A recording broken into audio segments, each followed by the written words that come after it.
Okay, good morning. My name is Lisa Scullion and I'm here from the Graphene Engineering Innovation Centre at the University of Manchester, which is also known as the GEEK.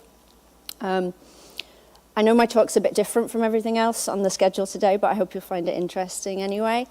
What I really want to talk about today is how graphene has impacted the city of Manchester and the journey that it's taken from its isolation down to real products that have graphene in them. As you saw in the video, graphene was isolated in Manchester in 2004. Graphene had existed conceptually before that for decades, but no one had ever managed to do what those two scientists did and isolate it. There we go. Not only did they isolate it, but they actually managed to measure this material. And that's why we know that graphene is one of the strongest materials on Earth. It's electrically, thermally conductive, and it's also a great barrier material.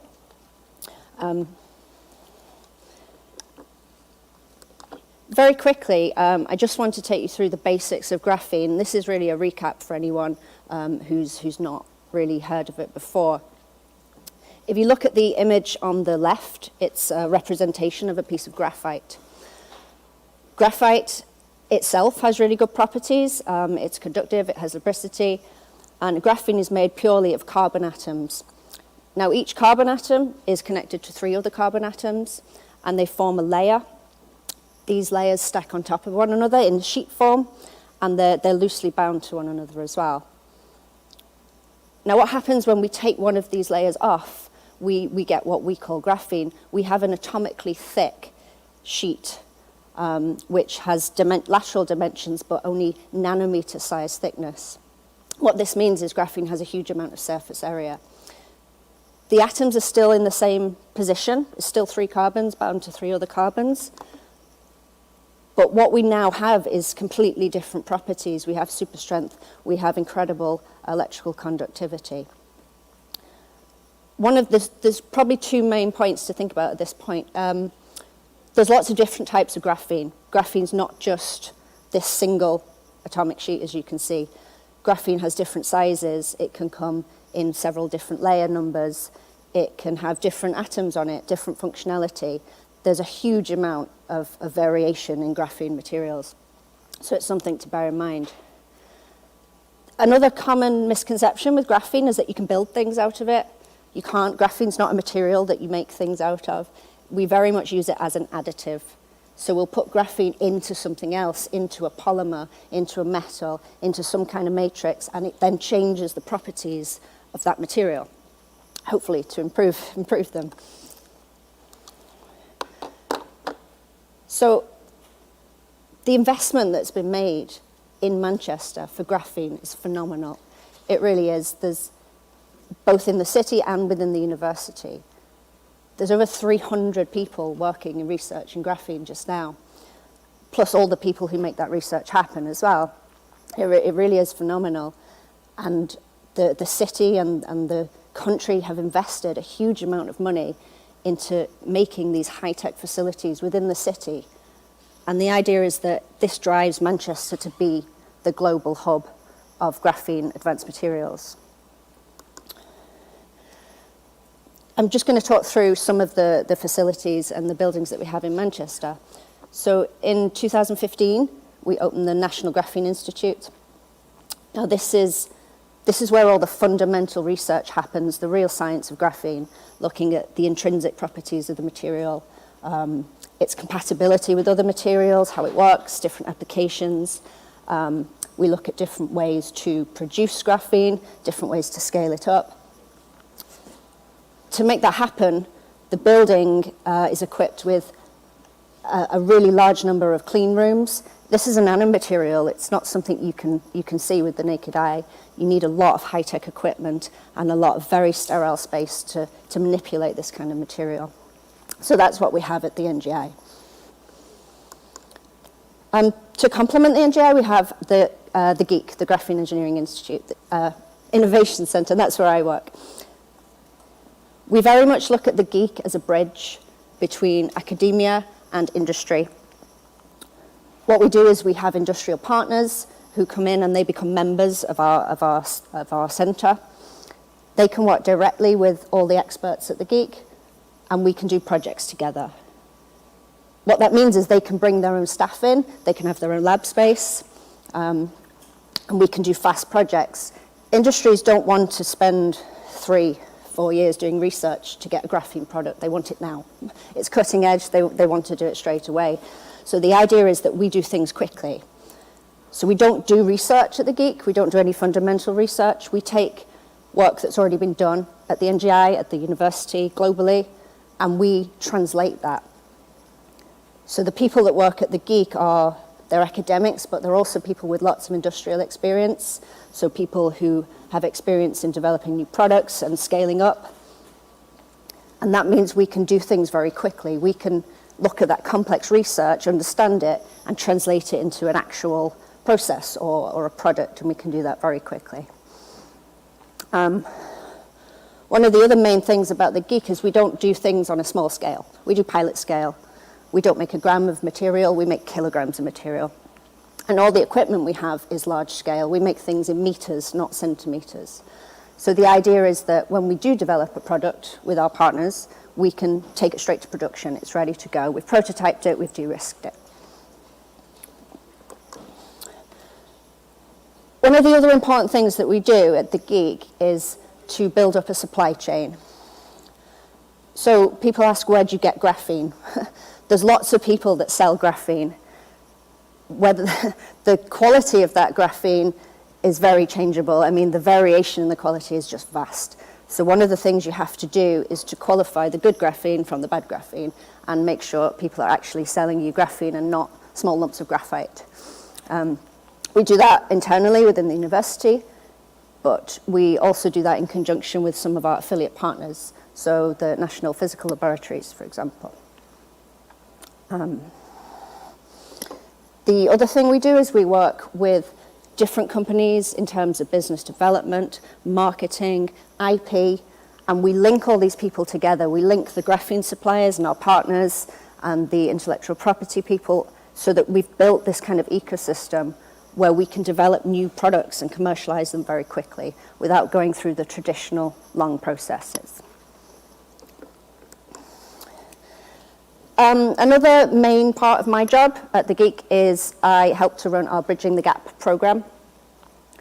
So the year before last, we got some funding from the European Regional Development Fund, which means we've got just over £1.5 million worth of funding, and that's specifically for SMEs in the Greater Manchester area. What that means is small companies who couldn't necessarily afford funded research projects with us or to use our equipment, they can get small projects funded for free. And it really can be anything. Some people just want to learn about graphene, so we run workshops. They come in, we teach them about the science, or they have a material. So they tend to be manufacturers, really, these SMEs. They have a material, they have a polymer or a plastic. We'll put some graphene in it, see what it does, test it, give it back to them. And this is all part of this drive to make Manchester the hub of graphene research and graphene commercialization of graphene-based products. Very quickly, before I get onto some examples, which is the interesting part, this is just really to reiterate where the Geek sits in terms of getting a product to market. We tend to look at this on a technology readiness level scale, which goes from 1 to 9. 1 is very much a concept, blue sky thinking, whereas 9 is full production, your products for sale. When you're looking at TRL levels, kind of 1 to 2, that's very much in a university environment. The NGI, the Graphene Institute, has certainly pushed graphene products to a higher level. They do work with industry, they look at different applications. But there's always been this gap between industry and academia where you want to de-risk your product, you want prototypes, you want scale up. And this is exactly where the Geek fits in. So people who come to us, partners, they know their product inside out, we know graphene inside out. So the idea is we work together and we can do things very quickly. in the Geek, there's 6 main areas. So I want to start talking about actual products that have graphene in now. We have membranes and coatings, which is my area, which I lead. We have experts in energy, so batteries, supercaps, that kind of thing, composites, polymers, carbon fiber systems, and we also have a lot of analytical equipment as well. One of the big areas for graphene is automotive.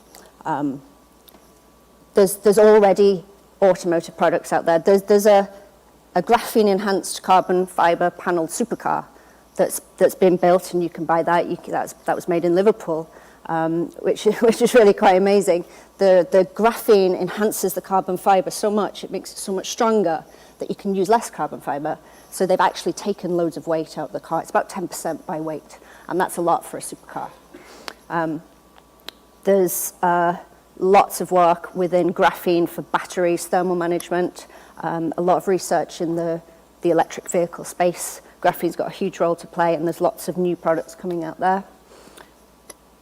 Also in automotive, you have coatings, which is one of my areas as well. When you have a car paint, we can use graphene, we can make it scratch resistant, we can make it more hydrophobic, we can make it more durable, and these exist already on the market. Aerospace is another big area for graphene. I talked about electronics before, so the conductivity and thermal properties of graphene. We can print sensors, we can print antenna. Again, lightweighting. If you've got fiber-reinforced parts on your plane, you can make them much lighter. And then also graphene in polymers. The example here is graphene in a rubber tire. If you put graphene in, you can make that tire much more durable, and you can give it more grip as well. And these are products that already exist. Construction's a big one. When you put graphene in concrete, you can make it so much stronger and increase its compressive strength. What this means is you can potentially use less concrete, which has a knock-on effect on CO2 emissions, and you can build different structures. The same with asphalt as well. And there are roads and buildings with graphene in now that are being tested out in the field. Anti-corrosion's a big one. Steel structures, they cost a lot to repair and replace. If you've got a really good anti-corrosion coating, which graphene can do for you, it's got great barrier properties. You can prolong the lifetime, service life of your structure. And again, this is on the market already. This is something we work on a lot, and you can buy graphene anti-corrosion paint. Finally, I've mentioned polymers a bit already, but if you're talking about biodegradable, bioderived, or recycled plastics and polymers, there are issues because you can't use these in normal applications. They don't have the mechanical properties, they don't have the strength. But you can use graphene to make a recycled polymer perform in the same way as a new synthetic polymer derived from petrochemicals, for example. And that means you can obviously use more recycled products. The same with the biopolymers. It's obviously a huge environmental issue, waste polymers and plastics in marine and landfill environments. So graphene's got a big part to play there. All in all, really, it's what I've talked to you about is a journey from an initial idea and a bit of research 15 years ago. We now have products in the market with graphene in, and that's a really fast turnaround for a completely new two-dimensional nanomaterial. The City of Manchester and the university and all the buildings I've talked about, they've been instrumental in bringing lots of these products to market. The slide I have here is really just a snapshot of some of the industries that we work with, some of the partners we have at the Geek. We have steel manufacturers, we have aerospace, pharmaceuticals, electronics, and we also work with a lot of the prominent graphene suppliers so that we can make sure we're using the right materials each time. And I think I'm at the end, but thank you so much for listening, and I hope it's been interesting, and I will leave it there. happy for any questions. Great stuff. Well, we have got a couple of questions have come through. So actually one of them that's just really interesting because it's very topical and very, very, very of the moment when we're talking about certainly Build Back Better from COVID. Yes. And that green agenda really and being carbon neutral in 2038. So the question is, what is the sustainability related issue with graphene, including carbon emission related to graphene? So I'm assuming that the question is more related to, you know, how can it help us with our overall kind of carbon emission goals? Yes. I guess the answer is there's lots of different ways. The example I talked about a lot in construction, that's certainly a big one. And graphene, you know, it's non-toxic. It's inherently biodegradable within a system, so we can use it in place of other additives which are maybe generate CO2 emissions by their very production. We can use that in place of other things to put into products. Fantastic. Oh gosh, they're coming through thick and fast now for you, Lisa. And we haven't actually got time for all that many, but I'll just do one more quickly. So, are the main developers in Manchester at the moment interested in using graphene? It would be great if this could be widely adopted to reduce concrete use in the city.